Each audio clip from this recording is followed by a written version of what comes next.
Hey there, sports history fan. This is Arnie Chapman, host of the Football History Dude podcast, right here on the Sports History Network. Now, before we jump into another sports history adventure, let me tell you about this episode's sponsor. We partnered with Rochester Sports Autographs, the largest JSA authenticated autograph distributor in the United States, where you can get deals on over 30,000 autographed sports collectibles. They even have film, music, and other entertainment autographs on the site, so there's something for everyone. Perhaps you're looking for a gift for Mother's Day, or maybe Father's Day. Heck, who needs a holiday as an excuse to give a piece of sports history to your loved ones? Or how about yourself? Today seems like a great day to add to your sports cave, right? But how is RSA able to offer such great deals on JSA authentication, you ask? Well, they do this by making deals directly with athletes, so there are no extra markups, and they choose to pass these savings on to the customer. All orders from Rochester Sports Autographs are top quality and shipped to your door with top authentication and money-back guarantee. And to make sure RSA knows that the Sports History Network sent you, we created a special link for you. All you have to do is head to shoprsa.com/SHN. Again, that's shoprsa.com/SHN. Head over there to get your piece of sports history today. And we're back for the last part of our MLB preview in an MLB and review, 2022 review and 2023 review. We're going to start out with the NL West, and then we're going to go right into the playoffs. So this is going to be really quick, really fast, So here we go. We're going to start with your San Diego Padres. All right, you're my favorite NL West team. They went 89-73 last year, finished in second place, made the playoffs, lost in the NLCS to the Philadelphia Phillies 4-1. They beat the Dodgers 3-1, and they beat the Mets 2-1 as well. Their Pythagorean was 86-76, so they overachieved a little bit. Their runs were 705 runs scored, 660 runs allowed. Their top three players was Manny Machado, Ha-Seong Kim, and Jake Cronenworth. Your top three pitchers is Yu Darvish, Joe Musgrave, and Blake Snell. All right. What did they do in the offseason? Oh, they just signed Xander Bogaerts, the best player that the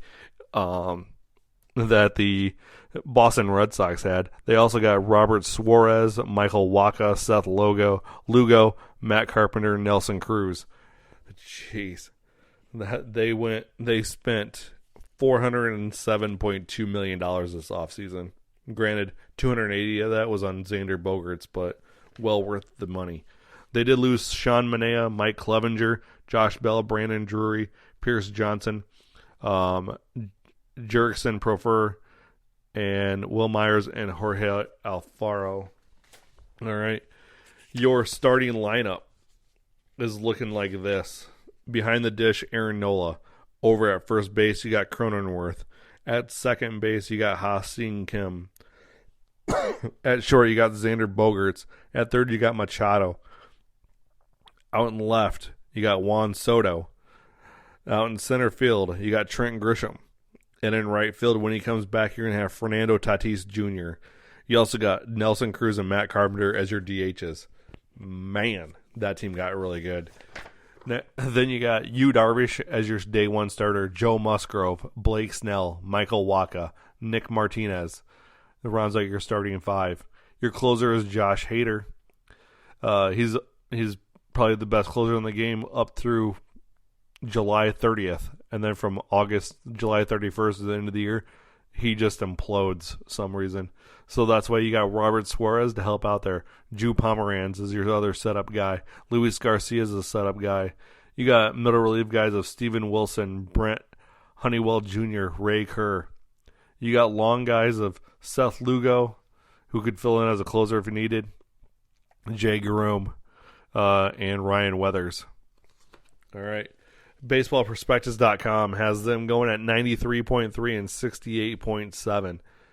Definitely think they're a 95-win team. That's for sure.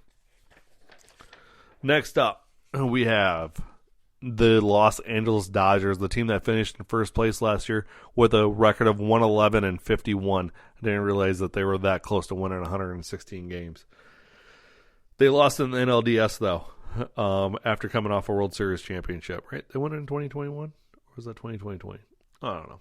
Either way, the Dodgers coming off, they lost to the Padres 3-1 in the NLDS. Pythagorean had a 116-46 as they scored 847 runs. That's right, 847 runs is what they scored.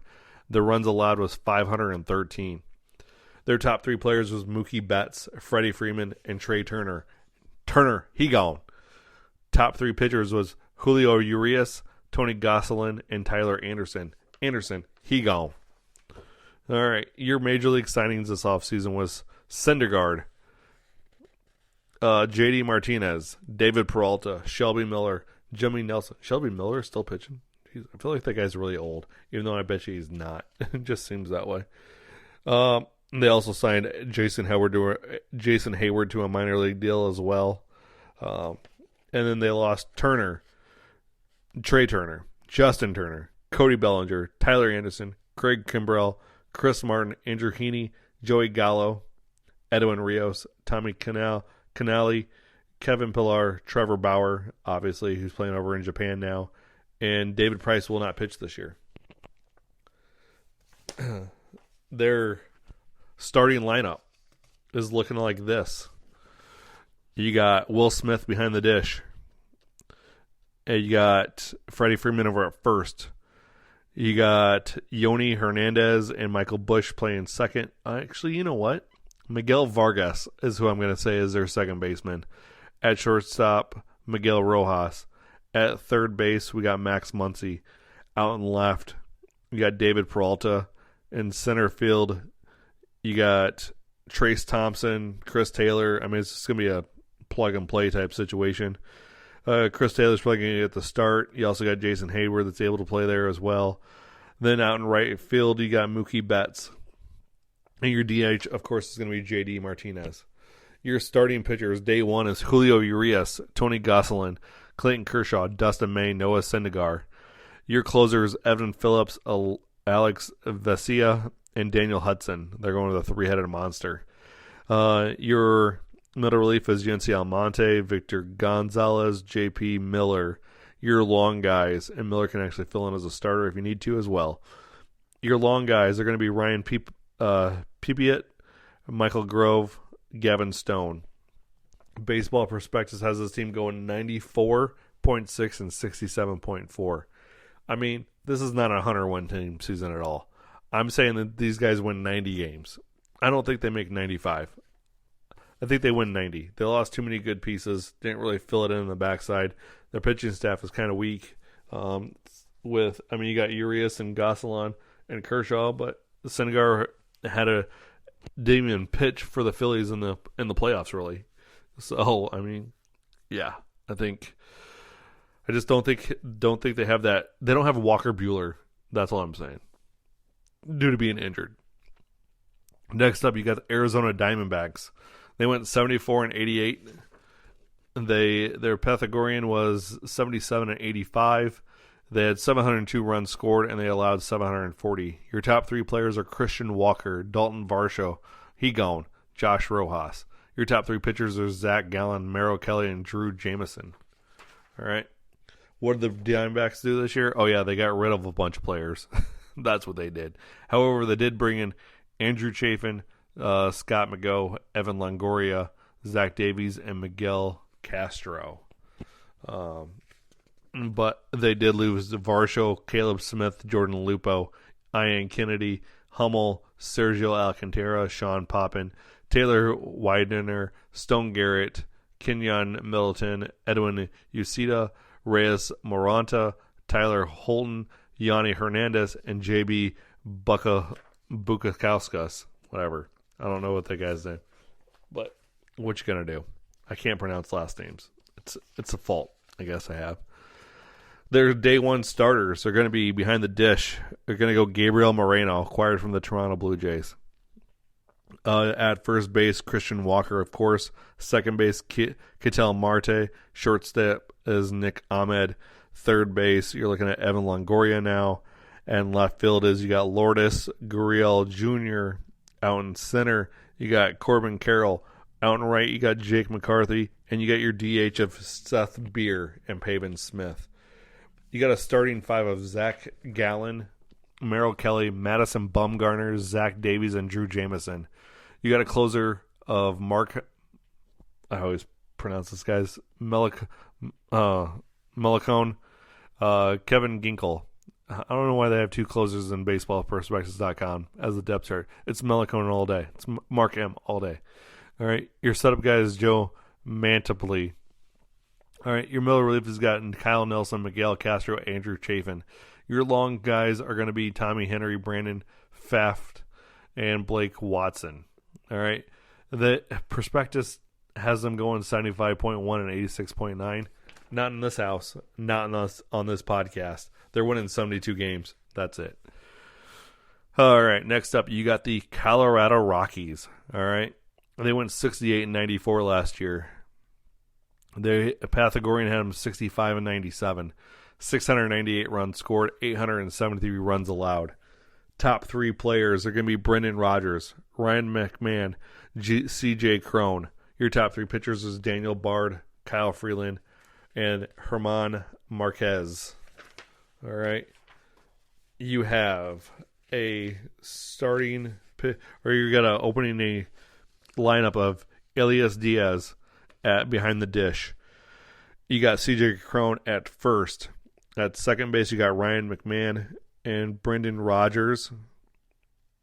I'm guessing McMahon's going to play second, play third. Brendan Rodgers will play second. Your shortstop is going to be Ezekiel Tovar as your shortstop. Left field, you got Jurickson Profer. You got in center field, we're going with Jonathan Daza, and in right field you got Chris Bryant. And then your DH is going to be Charlie Blackmon. Your starting five is Yerman Marquez, Kyle Freeland, Antonio Senzatella, Ryan Feltner, and Jose Urena. Your closer is Daniel Bard. Your setup guys are Brent Suter, Justin Lawrence, Brad Hand, Tyler Kenley. Your middle relief guys are Pierce Johnson, Jake Bird, Gavin Hollowell. Your long guys are Austin Gomber and Peter Lambert as well. Baseball Prospectus have them going 64.8 and 97.2. They're a 70-win team season is what they are. All right. That is definitely what. Did we talk about their... Oh, shoot, we didn't talk about who they picked up. All right, key additions was Pierce Johnson, Nick Garcia in a trade, Connor Siebold in a trade, and then their key losses was Connor Joe traded him away, Sam Hilliard traded him away, Jose Iglesias, Alex Colom, and Chad Kuhl. There you go. Those losses really don't make up for the fact that they're only a 70-win team season. 70-win team anyways, so doesn't really matter. Didn't really help them last year, so I wouldn't call them key losses or additions. So, sorry there, Colorado. Any Colorado fans listening, I just don't have faith in your squad this year. Just saying, you guys still need you guys are in rebuilding mode, just like another half the freaking Major League Baseball. It seems like it's like, are we ever gonna not be in real? Can we get like more teams not in rebuilding mode? That'd be awesome. Just saying. All right. Next up and last on the team previews is the San Francisco Giants. They went 81 and 81 last year. Gabe Kapler is their manager. They were 83 and 79 with a Pythagorean for their Pythagorean record. They had 716 runs scored and allowed 697. Their top three players was Mike Yastrzemski, Thero Estrada, and David Villar. Your top three pitchers, Carlos Rodon, gone. Logan Webb, kind of reminds me of Matt Cain, and Alex Cobb. So what are the San Francisco Giants doing this offseason? Oh, well, I mean, they only tied up Jock Peterson for 1 year, for another year. They signed Michael Confronto, Mitch Haniger. They picked up Ross Stripling, Sean Manaea, Taylor Rogers, Luke Jackson. They also got Brett Wisely and Blake Sobel in trades. They almost had Carlos Correa, then a failed physical. The Mets almost had Correa too. Failed physical. That's how he ended up back in Minnesota. All right, they're so close to Aaron Judge. Apparently, I don't think they were. I think they were just rumored that way. But so their key departures was Rodon, Longoria, Brandon Belt, Tommy LaStella, Yunior Marte, and Gregory Santos. So Baseball Prospectus has this team going. Let's start with their before we get into what Baseball Prospectus says. Let's get into their starting lineup. Behind the dish, you got Joey Bart. At first base, we got J.D. Davis. Over at second base, we got Thero Estrada. At shortstop, Brandon Crawford. Over at third base, we got Wilmer Flores. Out in left field, you got Jock Peterson. Michael Confronto as well. I'm guessing, they're going to probably split time in center field. But you also got your Yastrzemski playing center. Out in right, you have Haniger. So my guess is I'm going to say Peterson and Confronto are going to play left field, and if one of them is not playing left, then they're the DH of the day. Your starting pitchers are going to be Logan Webb, Alex Cobb, Alex Wood, Anthony DeSclafani, Sean Manaea. Your closer is going to be Camilo Duvall. Your setup guys are Tyler Rogers, Scott Alexander, John Brebbia. You got Taylor Rogers as a middle relief guy. Then you have Luke Jackson as well as middle relief. Eric Miller, Randy Rodriguez, all middle relief. Your long starter is going to be Ross Stripling, who did well with the Blue Jays last year. Jacob Eunice did well last year until he got hurt in July, and then it was with a hamstring injury, and then it was just all downhill from there for him. I know this because he was on my fantasy team. So Prospectus.com has them going 80.7 and 81.3. Definitely think they're 500 ball club again this year. So there you have it, boys and girls. The baseball preview. So what does that tell us? Where does that lead us? Well, it leads us right to the playoffs. Oh, I didn't tell you who was going to win the divisions, did I? I did not. So let's get to that point. In the AL East, we got the New York Yankees. AL Central, your Minnesota Twins. Your AL West, your Seattle Mariners. In the NL, in the East, it's going to be the Phillies. You got the Central. I'm going off on a limb here. A big win. A big one. A big one. The Chicago Cubs going to win the NL Central. In the NL West, the Padres. All right, now your wild card teams. In the AL, you got Houston. Going to be team number 1. Toronto is going to be number 2, and you got the Angels being the 3. Yeah, that's right. I got 3 teams from the AL West making it this year. I don't think the Guardians make it. That's just my thoughts. Over in the NL, you got the Dodgers. All right. You got the Cardinals. Okay, that's 2. And then you got the Mets. Even though they don't have Edwin Diaz, even though I think that they still are able to do it. So then that brings me to our bracket on the AL side. All right. Your first round matchup is going to be the Los Angeles Angels of Anaheim versus Minnesota Twins. That's right. So I have the Twins finishing with the 3rd seeds. The Angels are getting the 6th. All right. I think the Angels end up winning it 2 games to 1. Okay. Then that means they'll play the New York Yankees. So the ALDS is set on that side. The other side, we got the other wild card matchup. We got Toronto and Houston. I have Toronto winning it 2 games to 1, which pits Toronto and Seattle against each other in the other ALDS. I got the Yankees, Angels, Yankees winning it. Okay? Toronto, Seattle wins it. ALCS, Yankees, Mariners. Okay? Sorry, Yankees fans. I just don't think you guys are able to get over that hump just yet. It's going to come once you get all your guys' prospects up there. Just not yet. Seattle wins it. Seattle goes to the World Series. Okay? And the NL. We got in the first matchup, you have the Cubs, Cards. Okay? Cubs are the 3 seed. Cards are the 6 seed. Because that's how crappy the NL Central is.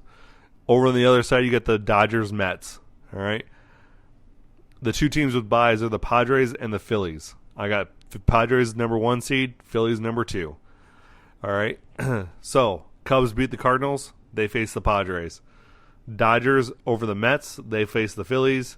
Phillies over Dodgers. Padres over Cubs in a sweep. The Padres get their revenge on the Phillies this year, and the Padres make the World Series. Okay, now let's have a little breakdown here. Who has the best starting pitcher? Starting pitching between the two teams, Seattle and San Diego? Seattle. Who has the better relief pitchers? The Padres. I gave the nod at catcher to Seattle, first base to Seattle, second base to Seattle. But this is where the Padres just start taking over. Third base, better. Shortstop, better. Left field, better. Center field, Mariners. Right field with Tatis, you're looking at the Padres. And at DH, we're going Padres. So Seattle has the starters to beat San Diego. But San Diego has the pop. San Diego has the deeper bullpen. San Diego is going to be your 2023 World Series champions. Picking up Tatis midway through the year is going to be, or 2 months into the year is going to be great, and it's going to be a revenge tour for Tatis Jr. So, and that lineup with Soto, Machado, and Tatis Jr., oh my gosh. You got Darvish, Padres, Mariners, World Series, with the Padres winning it. And there you have it. Part 3 is done. I didn't mean to go into 3 parts, but we had to, because obviously this is a lot of time, effort, and consumption for you all to get through. So I hope you continue to get through to get to this point, so that way you can at me on Twitter. You can at me on TikTok to tell me how wrong I am. That's fine. Come find me. You all know where I'm at. Right here. I'm on the bird. Okay? So, thanks for everybody for listening. Thanks for taking the time for tuning in. Appreciate each and every one of you, especially for how long this was and taking the time to listen to all about it. Hope it was entertaining, informative. Hope you guys can make your own decisions off it. I used baseballprospectus.com and baseballreference.com as my 2 reference points for my websites, obviously. Still trying to get that partnership with baseballreference.com. Just saying. All right. I'll probably be back here next week. Got to do that part 3 on the Negro Leagues. So come back for that. And we're going to have a fun baseball season. And so I look to have you listen to all of it and have you guys bring some insight and chat it up. So on that note, one guy with the mic is out of here.